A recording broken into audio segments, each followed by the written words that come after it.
Good afternoon, good evening, and good night. This is Screen Watching. I'm Dan Barrett. This is Simon Foster. This is your weekly deep dive into what the two most premium reviewers on God's given planet have to say about what's happening on our screens this week. Now, look, we've got two titles this week, which I think are really interesting, only because I think they're really, really buzzy with critics not so much excited about the product themselves as much as just this perception that audiences are going to glob onto both of these in a really big, meaningful way. We've got Project Hail Mary. It's the latest big sci-fi extravaganza. It's starring Ryan Gosling. And what's interesting about this one and why people are sort of latched on is that it's based on a book by Andy Weir. The last time that happened was The Martian, and I think we know sort of the enthusiasm that audiences had for that film, which was pretty good. I think it was just the universal crowd pleaser. And this, I think, is trying to tap into a very similar universal crowd pleasing vibe, but does it? We'll discuss that later on in the pod. And the other thing that's of particular note is the Madison. This is the latest limited series drama from Taylor Sheridan. He's the guy that did Yellowstone and all the other hugely successful Midwestern, well, Western dramas that are populating Paramount Plus in Australia.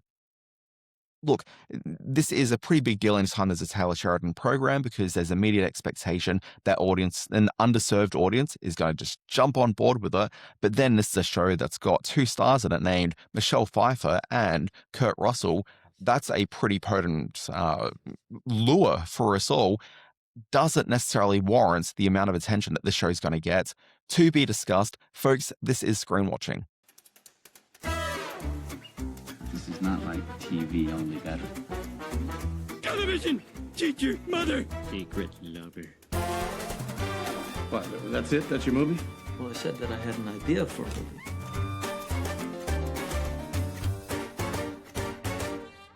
All right, Simon, now you are back in Australia's second best city. You had been in Melbourne earlier this week, which we know is Australia's third best city. You saw Evil Dead the Musical. Thoughts? ... Dan Barrett, good morning, good evening, good afternoon, screen watchers everywhere. Evil Dead the Musical is playing at the Seymour Centre here in Sydney, one of our finest live theatre establishments. This is a very odd, a very enjoyable night at the theatre. It is an adaptation. I think it's done by a bunch of college guys who kind of had the ideas. I know it's been around in America for a couple of years and has finally come to Australia. The big hook is that they take the Evil Dead storyline, and it's kind of a mixture of the first one and the second one, and turn it into a comedy musical. The real sort of special moments in this show is when they squirt you with blood. Not real blood, stage blood, but in the wings are men with giant hoses, and when the chainsaws start a-revving, if you're in the splatter zone, as my good wife and I were, you get sprayed. And it is cold, sticky stage blood, and it makes for a great night at the theatre. But it got me thinking, just recently we've had Pretty Woman, we've had Back to the Future, blockbuster films that have been turned into stage live theatre experiences, musical and otherwise. And I'm wondering, is there a movie, Dan Barrett, that you would like to see as a live theatre experience? What of one of your favourite movies, or a movie, that you think would transform the world of live theatre and make for a great night out?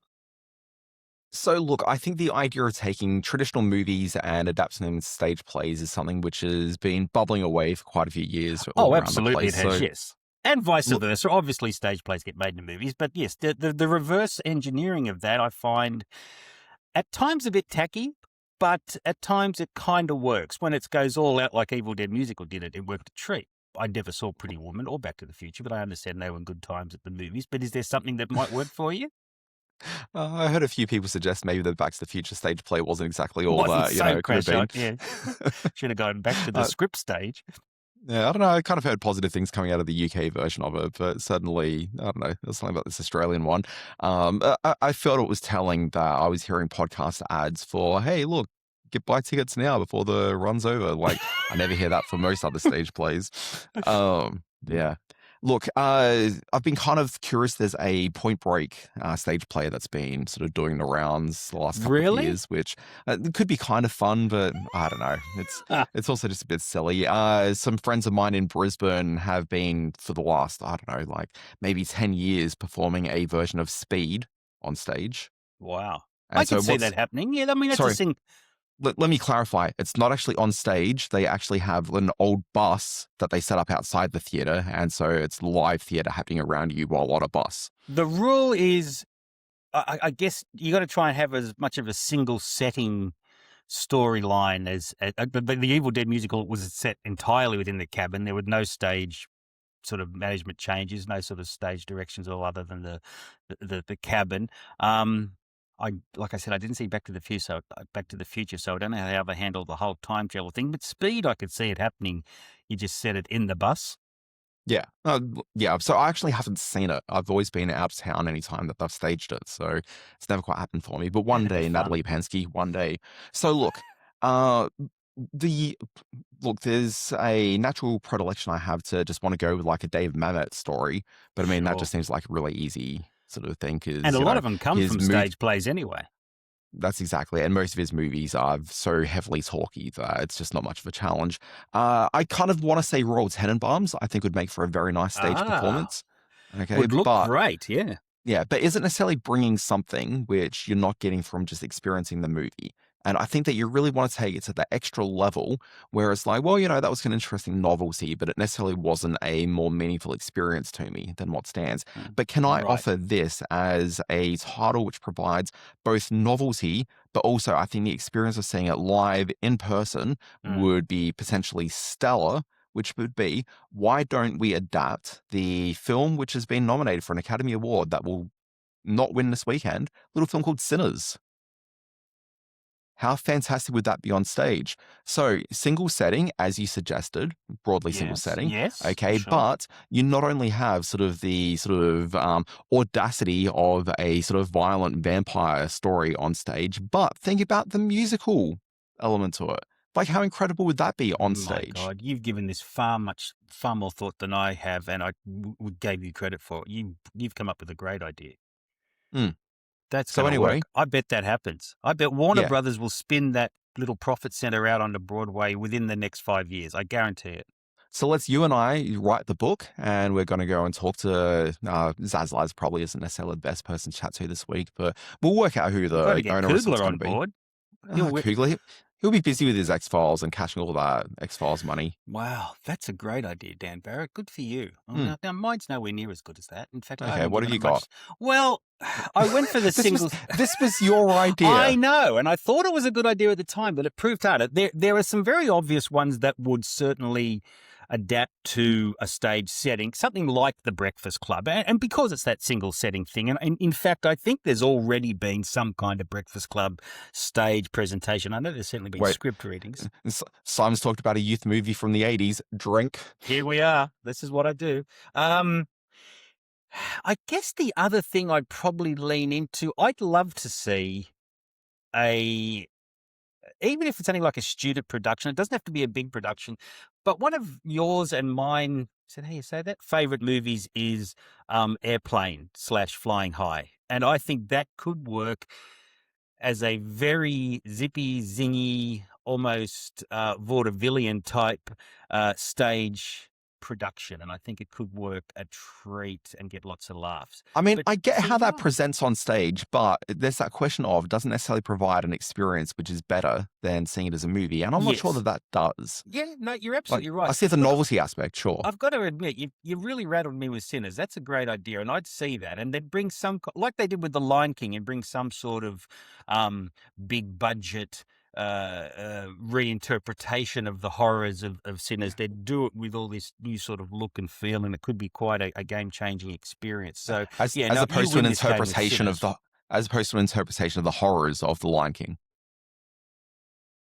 Yes, exactly right. Very right. So yes, I Breakfast Club in people sitting around on chairs and talking kind of thing, that would work as a stage play. I kind of think Flying High might work if it had the same sort of vibe as Evil Dead the musical did. Then I could definitely see it being pulled across the line because it's pitched at such a high level and has such energy. Then that could be fun. But you're right. Would it be an improvement or just a variation on the film? That's a question that needs to be answered. A film that I think, and I'm surprised hasn't been turned into a stage play, is one of my favorite comedies, Tootsie. I think Tootsie could absolutely be seen as a could play a sort of a big musical type of number. They kind of did it. Well, I mean, then the Birdcage is another one, but I think they did a stage play, the Birdcage. So, this was a good topic, which I think you've done better at than I was going to give you credit for. Every week. Every week it happens, I know. All right, what are we talking about this week? Okay, so we've got two big titles here. We've got Project Hail Mary playing in cinemas, which both you and I saw at the exact same time, but in different theaters. I was exactly half an hour ahead of you for this whole film, so I kept texting you the plot point. No, I didn't really do that. Yes, we were quite confused. I was waiting for you to turn up, and folks, here in Sydney, we have the big Sydney IMAX Theatre, and we also have the George Street Complex, two of our capital city's biggest venues. And that's when things aren't scheduled over at the entertainment quarter. Exactly right. Like Very impossible true. to get to. Yeah. But I was waiting for Dan to turn up, and he goes, no, it starts at 6:30. And I said, no, it starts at 6. And then we realised that we were not going to see each other because our sessions were at different theatres. So Well, we were invited to different screenings. I got the merch for you. Did you have merch at your one? I got the merch, and then I was sitting in an area which there were multiple empty chairs nearby, so I got quite a bit of merch that evening. Did you get the badge? I got the badge, and I got this thing. I'm not even sure what this thing is. It looks... I didn't get that sex toy thing. Yeah, I know it is kind of a sex toy. Oh no, I think those are candies, Simon. No, they're not. They're fake rocks. Don't eat them, kids. They're really? Yeah, I don't think. Are you sure? Yeah, they're candies, dude. Oh, they are candies. Yeah. Oh, well, that's a missed opportunity. I would have eaten that all day yesterday. I did not get the candies. I'm very disappointed now. And it has other potential uses. And I got badges. Actually, I don't think it does. I think there's a fairly flimsy plastic. People, did you get the badge? You can eat the candies. You don't want to put that anywhere. No, I'm telling people, let's give that advice. All right. So, to my mind, the merch was better than the movie, but we'll get onto that sometime soon. Okay, well, how about we get to that now? Folks, we're going to watch a clip now of Project Hail Mary. The sun is dying. You are the only scientist who might know what this says. I'm just a teacher at Grover Cleveland Middle. You have a doctorate in molecular biology. I need you to come with us. This is Project Hail Mary. The sun is not the only star dying. Every star was infected by its neighbor, except one. Why? We don't know. Which is why we built a ship to go there and find out. It's 11.9 light years away. The astronauts die in space. It's what you Americans would call a long shot.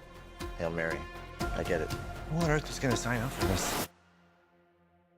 That's right, Dan Barrett. As you mentioned at the top of the show, this is another adaptation of an Andy Weir book. Ridley Scott's The Martian drops a hot astronaut in dire deep space peril with only his wits and charms to save him. And that's kind of what you get with Project Hail Mary as well. In that one, the scientist was sort of smart. Ridley Scott brought a thin veneer of intelligence to the film. That doesn't happen here. This is directed by Chris Miller and Phil Lord. They did the Lego movie. And instead of going for anything that barely resembles scientific fact or even speculative science fiction, they just go for goofball fantasy in this one. There are some critics who are calling this a relationship story, that the Iridian rock spider that accompanies our mate Ryan Gosling on his deep space voyage and helps him save all the planets of the world, means that they get to do kind of a buddy comedy thing, which fell really, really flat for me. Because people don't know what an Iridian space spider is, basically it's Ryan Gosling playing against a puppet creature, which is kind of like a rock-based spider. Yes. Like it's a spider that's really rocky, whose name is also in the film, Rocky. And I don't mean to be distasteful, but rock spider is a term used as Australian prison slang, and I think that was always sort of cast a shadow over this film for me. So I've spent less time in the joint than you have.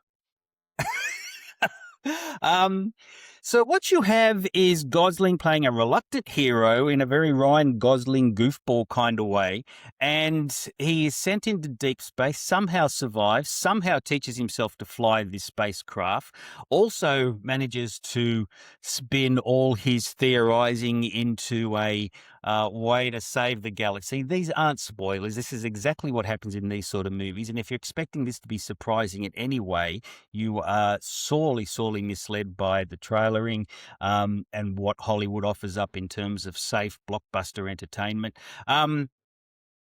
I reacted quite negatively to this film, I must say, which I'm a little disappointed with both in myself and in the movie because this is really in my ballpark. As someone who runs a science fiction film festival, I was really excited to see what these guys were doing. I think some internet wag had already called it Timu Interstellar, and that's sort of a cheeky, criticky kind of spin on it that I guess I can lean into. What I really disliked about this is that this massive undertaking to save the planet as the sun's about to be destroyed offered up so much potential for a bit of intellectual rigor. I'm not looking to a Ryan Gosling space movie to completely engage my intellect or to talk to that part of me that requires a little bit of backbone to their science fiction stories, but I didn't expect it to be so dumb. There's a scene with a room full of scientists from all over the world who gather and Ryan Gosling walks in and meets them for the first time. They are the great minds of our time, and they all start talking like college kids.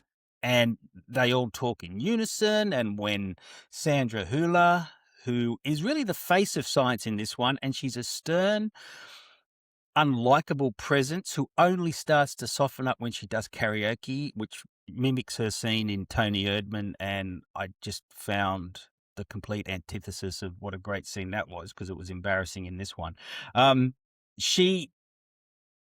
She instead sort of says, okay, if we have to have a bit of science in this movie, it's going to look like me, a stern German. Every other scientist in this movie is just a goofball in line with the rest of this film. So I actually don't know if she's a scientist in this. I think that she may be a project manager of some she's description. kind of a project manager with scientific. Yeah, she's the suit in this one. She sort of is the oversees all the scientists and has to rally them and with the world in dire need, in peril, there's none of that sense of urgency or sense of excitement in this film. I've called it the dumbest deep space movie ever made. That might be a bit tough, but with Astronaut Ken out front, I just did not engage with this film at all. Found it painfully overlong. Was so bored by long passages of this, and just didn't warm to what Gosling and the two directors were bringing. I'm keen to hear your thoughts because I've heard there's a lot of 10 out of 10 reviews for this one, calling it a classic, and I'm not getting it. Yeah, look, there are people who really dig this movie, and I'm not one of them, but I didn't dislike the movie anywhere near as much as you did. I texted you about this. We were having a bit of a back and forth about it 30 minutes after you saw the movie, but I was fresh out. You were so bothered by it. It just reminded me of the experience of coming out of the cinema seeing F1 last year, which was another one of these big crowd pleas that Simon just had such an issue with. The rest of the world was kind of on board with. I enjoyed F1 way more than you did, but also I found that a bit flawed. And this kind of feels the same to me, which is that I think we've got this movie which has, first of all, the film is absolutely gorgeous to look at. Okay, that's really worth noting here. So Greg Fraser, who's the cinematographer of the film, he's the same guy that we've seen filming things like The Batman, which I saw like 85,000 times within about 6 months of that film coming out. Gorgeous looking movie. Rogue One, Zero Dark 30, Dune Part 2, Dune. You may have heard that one as well. The Creator, which is another, gorgeous looking film. It's on par with all those, and I think the cinematography really elevates this. You've got, I think, two directors who are really quite good at creating sort of interesting, fun characters. You referenced them as being the director of the Lego movie, but I think probably also worth noting they've got an experience in animation with Cloudy with a Chance of Meatballs. It's like their big breakout. Yep. But then also the Spider-Verse movies the last couple of years. They had directed Solo, the Star Wars film, but then got thrown off the project by Kathleen Kennedy and Ron Howard was brought in. Watching this, I couldn't stop thinking about Solo the entire way through and wishing that these guys had been able to deliver their version of Solo because... No. Okay, you didn't like this movie, but I think that they clearly have a very distinct voice, and what that film didn't have was a distinct voice. And I understand why that didn't happen because you had two directors on board, with, two sort of conflicting sort of visions for it. Sure. I would like to have seen their version of this. I think their animated films so far have been stellar. like across the board. I'd like to have seen them given that chance. I think the problem with this movie is that it is too long, and there were choices made within the film which don't necessarily aid it in terms of like just that length. There was a lot of padding with something which is a fairly sort of simple two-hander. So the overall theme of this one is really about Ryan Gosling as a person has always been sort of afraid to fully commit to something and to actually be a brave person. And so we see what's effectively sort of two stabs at the exact same idea, which is him and Rocky need to go on a mission towards the end. I won't sort of spoil what it is, but it's a very physically exerting mission. And then afterwards, as everything's resolved, they've got one final mission that Ryan Gosling has to partake in. There's actually no need for that second take at it. If they just reworked the action adventure finale where Ryan Gosling steps up and actually performs some bravery and just sort of shift what happens within that experience, you have that same emotional core to it. You cut out about 40 minutes from the movie, and I think that tighter experience would have had everyone walking out of that cinema so much happier than what you actually got with this film, which is a film which slows itself down towards the finale and then has another slow down towards another finale, and it just kills the momentum of this thing entirely. It really does. Strip that back, I actually think you've got a really great crowd-pleasing film.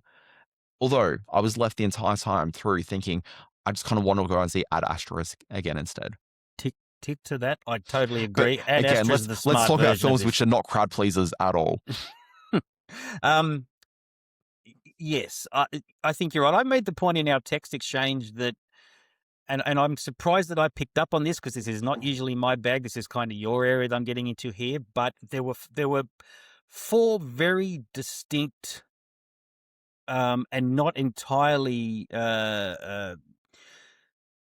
successfully connected parts to this movie, and it would have been better as a mini series. It wouldn't have had the spectacle, and I saw this on IMAX. So anything that happened in deep space here or happened on the spaceship blew up into the big IMAX screen. It was shot for IMAX, so it had that benefit to it. And I'm certainly not discounting the fact that it's a terrific looking effects spectacle, but the meeting with Rocky takes a long, long time, and I can see why they took time to do that, because it's got to establish this, we're meeting alien life for the first time. But then it sort of, and the film also uses this back and forth narrative, this cutting back to when Sandra Hüller gets him on board, and right at the end of the film, the very last sort of flashback sequence we have is when he is going, I can't do this. We've just sat here for 2 hours watching you do it. Why would you have this scene where he explains, I desperately can't do this, and we already know he's done it? They're the sort of bad decisions that are made in this film that completely rob it of tension, completely rob it of interest, and undo so much of the good setup that was in that first half hour. It also robs the film of its theme, which is about him like reaching a sense where he's actually stepping forward, stepping up, and being a brave person. Because you only find out that's the conflict in his world. Like, it's only sort of fully illustrated to the audience right at the end of the movie. So you don't actually get to experience his hero moments, his moments of growth throughout the movie. Because it's hidden right at the end as a surprise, which is and it's forced detrimental. On him. And it's forced on him. He doesn't make the decision. So it's no, but that's it. Like, this is exactly it. So he didn't make a brave decision. Okay, but through the movie, we start, like, in the present tense, present day, we start seeing him make brave decisions. Like, that's, the growth of, I disagree wanting to see this as a mini series by any description, and that is probably a good segue into the Madison in just a moment. Things don't need to be dragged out as a mini series. Things, I think, can stand perfectly well. Well, let's be mindful. This thing runs for 156 minutes, and when you say they could have lost 40 minutes, you are absolutely right. This should have been a 100-minute movie tops. But yeah, it slogs on without any sort of specific intent that I found interesting. So yeah, this was a real disappointment for me. I think it's going to be huge at the movies. Of course it is. And like I said, a lot of the critics are throwing their weight behind this, and good luck to them. But this is a real dumbing down. I sort of have touched on the fact that it's science is, they're really sort of infantile in the way they present science fact and science posturing in this, and that really rubbed me the wrong way. Anyway, I'm raving. I don't mind the sort of dumbing down of the nature. It is a big crowd-pleasing bit of silliness. I kept on referred to it once Ad Astra, but referred to it a lot more in this conversation in my mind. Look, I mean, that's a film which is a bit more sort of hardcore about its science, but also there's a reason why Ad Astra made $3 at the cinema, and this is going to make a fair bit of cash. Yeah, it's probably so. Yeah. Yeah. And like, that's a movie that has Brad Pitt fighting a space monkey. This film doesn't Love have the any space monkey. monkeys. I love a good space monkey movie. Don't get me wrong. Tell me about it. On the list of space monkey movies, that's right up there. Well, yeah, I mean, you love your space monkey movies, you and your Planet I of the prefer them Apes. when they're on a very specific planet, but that's neither here nor there. Folks, let's talk about a mini-series, which probably should have been a movie, or at least 4 episodes less. It is a TV show called The Madison. It is currently streaming on Paramount+. Let's watch a clip. Mine is not a family designed to withstand tragedy.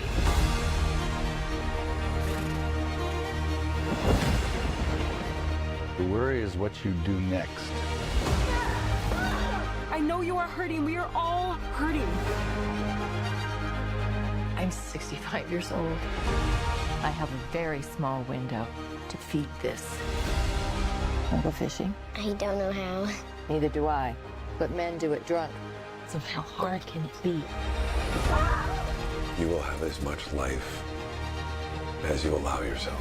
Is it bad? It's not funny. Simon, as we were discussing Project Hail Mary a few minutes ago, we went through the various plot elements of the movie. We were able to talk about its theme.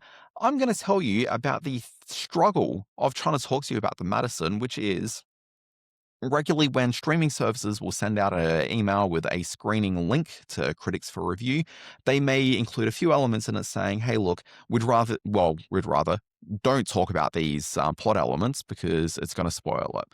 Now, I think by and large, those are generally fine to include in there. It always annoys me because I inadvertently always see one of the spoilers before I get to watch the program. The formatting of that really needs to be considered. But there are usually sort of advisories saying, don't talk about this. And, maybe, in episode 4, there's, they do a tap dance to, this song. Don't do that. There's a space monkey in episode 5. Don't reveal that. And like that sort of thing's fine because it doesn't necessarily hamper you from being able to talk about this. But instead, this is a TV show which is about a very specific thing that happens. And the biggest advisory was don't talk about that thing that happens.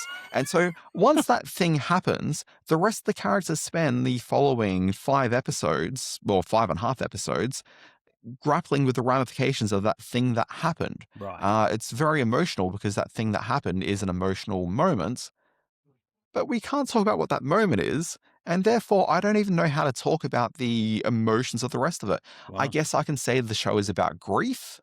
And, infer in what that means, okay, because that's all I can really say about it, because they've told me not to talk about this thing. But look, what I'll tell you about the show is this. It's from Taylor Sheridan, who's the guy responsible for Yellowstone. Now, when you are familiar with Yellowstone, you kind of know all the sort of beats and the vibe of what this is going to offer. And the show absolutely delivers on that. It feels a little bit more soap opera than I guess Yellowstone does. And Yellowstone is a little bit soap opera-y anyway.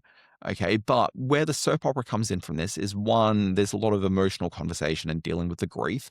Okay, but there are so many edits in this one which are like sort of gentle fades, and it just kind of feels like there's a sort of romanticism to that as an element. And put the pin in the word romanticism because we're going to come back to that in a moment.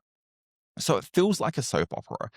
You've got at this 2 leading superstar actors from sort of yesteryear, but Michelle Pfeiffer's making a bit of a return right now. Okay, so Michelle Pfeiffer, tipped it, she's in this. And then also you've got Kurt Russell, who we've also seen in another story recently, which has a lot of flash forwards and backwards, being the Apple TV show Monarch, King of the Lizards. That's not the name of it. Something like that. It's the Godzilla show on Apple TV. Yeah. You've been watching this, Yeah, you should at least know what it's called. Second season hasn't grabbed me as much as the first, but I'm working on it, so yeah. First season wasn't that good either after the first few episodes. Shut up. Oh man, it lost me halfway through the season. I never finished it. You're short attention span. Anyway, the Madison. It's not short attention span. It's basically just getting sleepy watching this thing. But so what we've got is you've got 2 sort of large, well-known actors. You've also got a supporting cast that includes Matthew Fox from Lost. Good. And Matthew Fox, like, why isn't he leading another show of Mero? Like, he's got another like hit show in him before, like, he passes. Like, Yeah. he's 51. Like, give him another like show. We can give him another 7 or 8 seasons doing something. I would very much like to see that. He had some troubles though, didn't he? Didn't he sort of fall off the I don't- wagon a little bit? Oh, I'm not too sure. I don't really know that think much he about had Matthew some Fox. issues. Yeah. Yeah. I like him. Great. I thought he would be a bigger star out of Lost as well. But yes, I think some things happened. But it's great to see him back on screens, big or small. Yeah. There's an awkward moment in the first episode where Matthew Fox and Kurt Russell, who are brothers in this one, they're out fly fishing out in Montana, which is where, a good Fly portion of this fishing is set. capital. Yeah. Yep. They're out there fishing, and Kurt Russell makes some sort of reference to his age being 64 years old. And I'm like, sorry, Kurt Russell does not look like a 64-year-old man. 64? That makes him 6 years older than me. I'm not buying it. Yeah, no, he looks every bit his years. Like, every bit. Every bit. Yeah. In a good way. Handsome Well, guy. he's- Still a he's- handsome guy. He's fine. He's still a rugged man of exceptionalism, and that's very much what this is about. So, Fucking man of exceptions. well, it's kind of what it's about. So, and this is me trying to talk around what this movie, this Right. TV show is. Okay. So, there's a review from IndieWire which makes this. It says that the Madison is bad. Like, that's the headline for the show, and it's just a review that rips into it. The show isn't bad. It's not especially good, and there's a few things that sort of hold it back, which I can't really talk about at length. But what the show is, and one of the criticisms that Ben Travers at IndieWire levels at this is saying that the show isn't really about anything, but actually is about something. It is about the tiptoeing around this. It is about the end of the mainstreaming of metropolitan-based America, and really trying to push this idea that what's happening in middle America in the flyover states is so much more meaningful as a human existence than anything that happens in a city. The people are nicer, the food is better, the visuals are so much more stunning. You mean in a like- political way? Like the It's not- flyover it's- state politics does it lean into that, or is it more humanistic? So throughout the last couple of years, we've been seeing like all these sort of Fox News stories talking about the hellscape of New York City and all that sort of nonsense. Okay, despite the fact that Fox News is headquartered in New York City and most of the staff work there and whatever else, but they always talk about it's like this sort of crime-addled place. And literally, the opening sequence in this has one of the daughter of one of the two daughters of Kurt Russell's character, having been on a sort of lavish shopping trip through New York City, gets punched in the face by some random stranger who like steals her bags and runs off. And that kind of kickstarts the series. And then what we see is the characters going to Montana, and Kurt Russell goes there quite regularly with his brother, and it's like his getaway space. But no one ever got punched in Montana. Yeah. Well, you wouldn't, based on the friendliness of everyone else that you see in this. But basically, you see like the rest of the family all going there, and they're all hesitant to be in Montana for even, for the reason that they all go there, which again is a reason that we were told not to talk about. But they all go to Montana, and they're all greeted with incredible like kindness and friendliness. And one of the daughters has a love affair with somebody. I don't know if I'm allowed to talk about that or not. But again, that can only happen because she's in Montana and is experiencing the greatness of the folks there. And throughout it, the Michelle Pfeiffer character is constantly sort of talking about the attitudes of her daughters and about how they need to start embracing the values of Montana so much more, and how she's done so poorly with her kids. But if they were somewhere like Montana, like all those problems would have gone away. And it's just this sort of constant reinforcement of these sort of boomer views, of this sort of mocking of people living from metro areas. And like some of it's justified. Like, it's fine. Like, there's a criticism of there's some granddaughters in this one who are like about 11 and 17 thereabouts, and provided some food for a reason, but they are referred to as Indian tacos. And the 11-year-old girl's like, you can't call them Indians anymore. Okay. And what she doesn't realize is that the woman that the guy that's handed her this meal is married to like an indigenous woman. Okay. Who's very comfortable calling them Indian tacos. But anyway, it's this sort of thing where you were supposed to sort of look at this young girl with her naive ways going, oh, look, you've been indoctrinated by woke, like metropolitan America, as opposed to what it's really like out there. And so like that becomes a bit of a plot point through it. And it's just kind of stuff like that. And like, that's a fair enough comment. Okay, but when the show is just constantly just reinforcing this idea over and over again about how weak and just silly and flighty like these people are, and how horrible and nasty and crime-riddled New York City is. Like, it just doesn't really feel authentic. Like, why not actually present a story? Does Sheridan do this in Yellowstone? Because I watched like 2 episodes of Yellowstone, so I don't know if this isn't his bag, and this is what he does. I haven't seen enough of Yellowstone to necessarily be able to talk to that. And the things I've seen of his have been these period pieces, which are different again. But he's still like a contemporary story, and I do feel that if he came to this with a fairly like even-handed thing, saying, "Hey, look, there's these people from the city, and like, I mean, I'll say I'm a city person. I can't survive in rural areas." Okay. And like, that's fine. Okay. But like, have characters acknowledge, hey, look, this isn't necessarily my world. I don't necessarily feel comfortable doing this. And you can sort of explore like those weaknesses and where the strengths and weaknesses are of both, and still celebrate what Montana has to offer, because there's gorgeous landscapes, and it's great sort of seeing the sort of earthy people, but like, they're not really depicted as earthy people as much as everyone there is a saint. Versus like these people from the city who all just kind of seem just a bit nasty and just sort of callow and weak-willed, as a bit of a side joke there. Pfeiffer and Russell, so I'm definitely on board. I'll be watching this. I'm very excited to see Pfeiffer in the Margot. Can I warn this? Yeah. If you want to see Kurt Russell and Michelle Pfeiffer actually sharing a scene together, sorry, let me clarify that. You will see them sharing scenes together. You will not see them sharing a shot together, except from a very far distance. Okay, so you see a couple of shots of them in a bathtub together, but they're so far back that I would suggest that maybe if they weren't in the same room, you could easily accomplish that with a little bit of special effects work. Is this to do with the spoiler that you're not allowed to mention? In part. Oh, wow. See, now I'm intrigued. But they share a lot of scenes together. Like, they're mostly... All right, now you're not making sense. I'm going to tell you the real frustration I have with this show off microphone, because I can't talk about this until it's actually gone to air. But I can say that they have a lot of scenes together, which is them talking on the phone. Right. So they're in 2 different locations. But in the rare times that they're actually in the same space together, the way they've shot them is always like from each other's perspective, pretty much. And when you see them enter each other's shots, it's always just the shoulder, it's from behind. I don't think either of them spent any time on set together. Well, he's off fighting Godzilla. He's in the void somewhere, and she's one of the witches of Eastwick. So, all right. So it's called, what's it called? It's called Madison, which I should know. It's my daughter's name, and it is streaming now on Paramount Plus. Lovely. It is not a bad TV program. I think it could be a lot better than it is. I would recommend give it a look. I think it's definitely interesting. And like, it looks pretty nice. Like, there's some decent performances through it. There's a couple of moments where, you get a couple of chuckles out of it. There's a moment or two where it's a little bit sad for reasons I can't talk about. It's fine. You're never usually so bound by spoiler alerts. Usually we spoil it up a storm.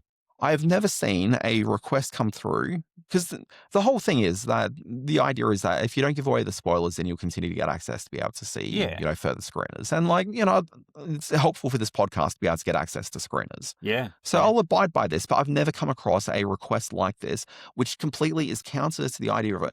Completely counter to what's interesting about this program would actually get people watching it, I think. Yeah. Okay, but they don't want to reveal that something has happened, because then audiences will think that somebody isn't in the show that much, even though they actually really are in it quite a fair bit. Project Hail Mary is from Sony Pictures. It's in cinemas everywhere as we speak. The Madison is on a Paramount Le Plus in French. Which brings us to the Chitter Chatter segment. That's not easy to say this time of the morning. Yes, on this week's Chitter Chatter, I want to talk about 2 films that I saw this week. I had a big week of movie watching that are both pretty terrific. The Plague is the story of a small water polo team at a boys' boarding school. They're all sort of early teens, pre-teens, and the central character has just arrived there from Boston, and he finds himself sometimes on the inside circle of this group, sometimes being bullied.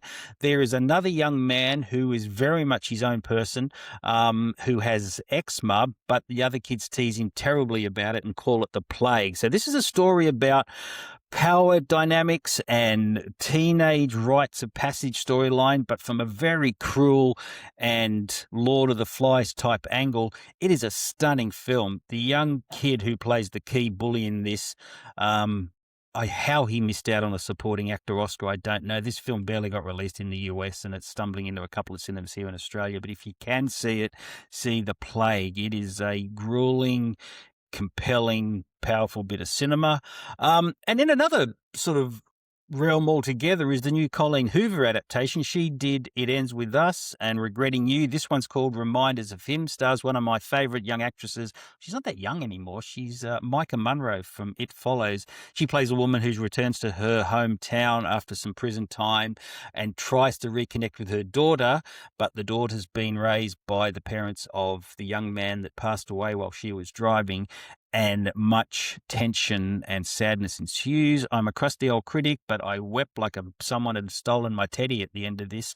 And it's a really beautiful looking film as well. You mentioned the landscapes of the Madison. In this one, this small town at the foot of the mountains sort of Americana lifestyle with, diners and pickup trucks and all that sort of stuff. It's really beautifully made, really beautifully acted by Mike Munro and the other romantic lead, Tyreek Withers.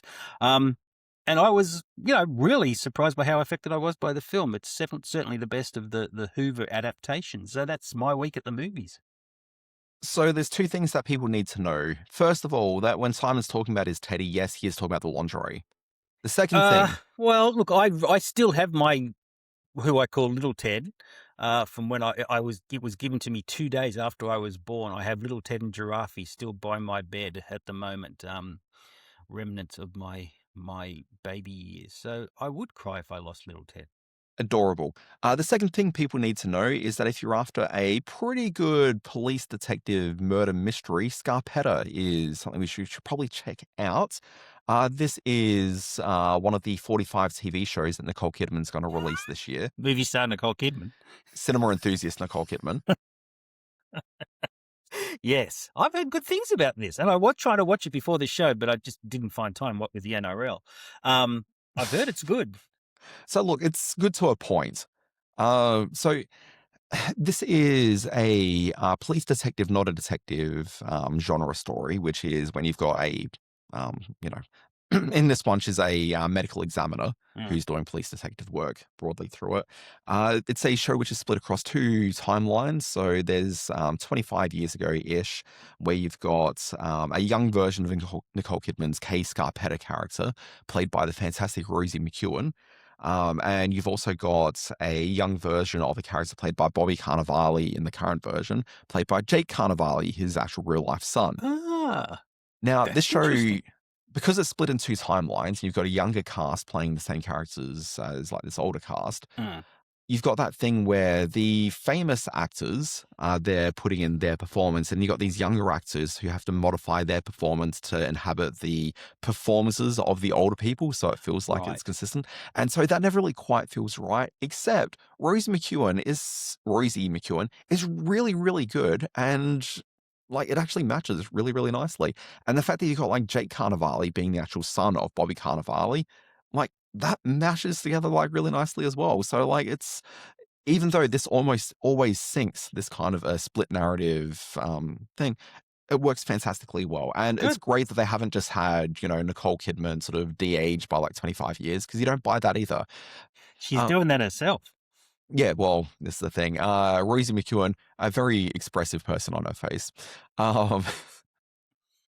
But so you've got this sort of split timeline, and basically what's happened is there's been a series of murders. I was trying to look at if there's like a rape element to it. I'm not sure there is, but there's definitely women that have been murdered by a figure. I've only seen the first 2 episodes of this, but you got this figure that's been sort of potentially responsible for the murder back in the day, and now suddenly there's some murders happening that are very similar now. And so Nicole Kidman and Bobby Cannavale's character are doing the typical thing of, did we arrest the wrong person? Has this suspect that we thought was maybe the guy actually been the guy all along? And so it sort of goes down that route. Solid opening. Solid premise. Opening. And like I've seen the first two, I'm going to see through the rest because I think it's sort of fairly good.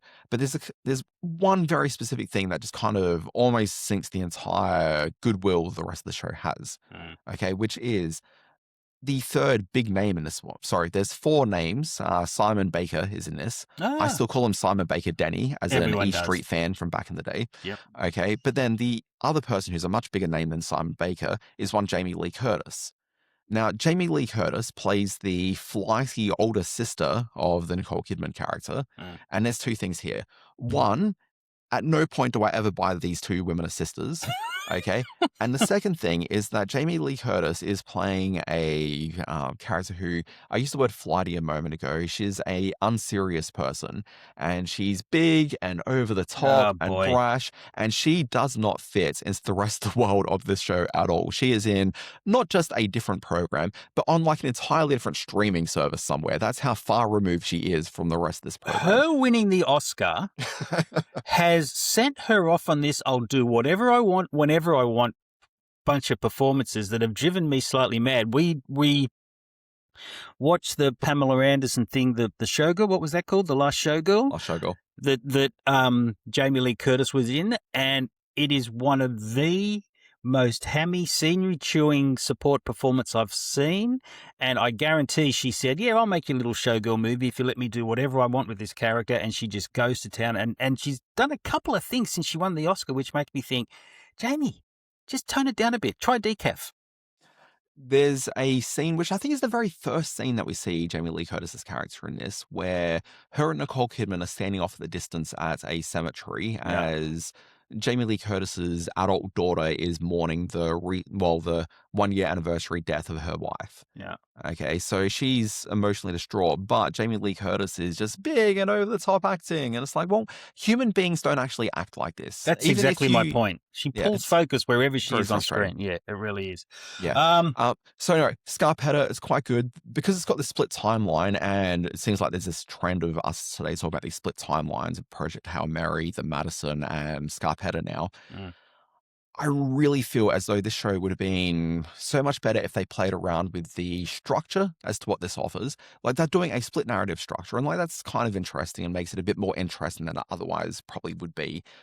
But there's very few sort of really sort of great elevated crime police dramas like this. And watching this made me think about shows like long running crime dramas. And so I couldn't help but think about Homicide: Life on the Street very specifically with this one. Which you do every Homicide day. does this. Well, Homicide has this thing where there's an ongoing murder investigation that takes place across the 7 seasons. And it's not like they're not actively talking about this murder that took place, but really every, season or two, a character will make some sort of reference and like their actions are informed by this murder that kind of kicked off the series. And watching that across 7 seasons, you actually get to see some of the characters evolve and change, and like they really are building upon this thing that happened years ago, and you get to watch that progression all the way through it. It's really quite canny in the way they do it. In this, you've got this incident which is actually sort of inform these characters to a certain degree, but because you're seeing the incident in both timelines at the exact same time, you don't really get a sense of it really having like this full impact upon them, because it just kind of feels like even though things are happening in 2 different timelines, for you the viewer, it's happening at a present tense because you're coming to experience it at the exact same time, so you're not really growing with the experience of it. And so as I watched this, it almost would have been more exciting as a program to have seen them split the TV show into, Scarpetta, I forget what the first season set, like it says 1998, Scarpetta 1998, and then you see a back end of the season, which is Scarpetta 2026, and you get to watch the characters after they've gone through this and actually really experience growth with the characters, so you get to have some of that same sort of linear experience with them. That maybe would have been a more interesting way to do this. Okay, or even let's commit to 7 seasons and go with these characters. I would love to see Reese McEwen play this character for a bunch of years and like morph into Nicole Kidman at some point. That also would have been great. Just checking out the IMDb listing of this, there's some names down the cast as well. Ariana DeBois is in there. Anson Mount turns up apparently at some point in this, which should be interesting. And it's all based on a Patricia Cornwall series of books. There's like 20 odd books or something in the series. Yeah, so, and she's obviously prime suspect and all the big names in there. And a name that I just looking at now, Saucy Bacon, which is a great name because I haven't had breakfast. But also, she's in the opening to the film Cold Storage, which opened this week and didn't deserve my time or effort on this podcast. So, yeah, I'm definitely checking out Scarpetta. I very briefly looked at The Dinosaurs, the new 4-part Netflix series hosted by Morgan Freeman. Narrated by Morgan Freeman, made by Amblin Entertainment. You think you've seen everything about dinosaurs, and I've watched literally everything about dinosaurs since I was about 6 years old. Most of the dinosaurs that I grew up assuming existed we've just didn't, and everything's now been reconsidered and given far more scientific insight, and this documentary series brings all of that, as well as some extraordinary animation or extraordinary CGI creations. What it does really well is not only looks at the very minutiae of dinosaurs existing and how they sort of interacted with each other, but also the changing of the earth and the weather patterns and the continents and all that sort of stuff, and how that impacted their movement and their extinction and so on and so forth. This could have gone on for 7 more seasons. I was disappointed when the 4th episode ended because I was loving it so much. So it's terrific. Yeah, it's very good. Next, I'd like to see them do Scarpetta. As narrated by Morgan Freeman. As CGI creations, as a meteor hurdles towards them. Absolutely. Anyway, folks, that brings us to the end of the podcast. Let's get out of here. This has been Screen Watching. My name's Dan Barrett. You can track me down on the internet. I run the Always Be Watching newsletter. It comes out 5 days a week. It's good. I think people will enjoy that one. Sign up. It's free for the most part. Simon Foster, you do a couple of things online too, right? I really do. My Screen Space newsletter on the Substack, you can subscribe to that. Happy to have you free subscriber, but would also be very happy for you to pay.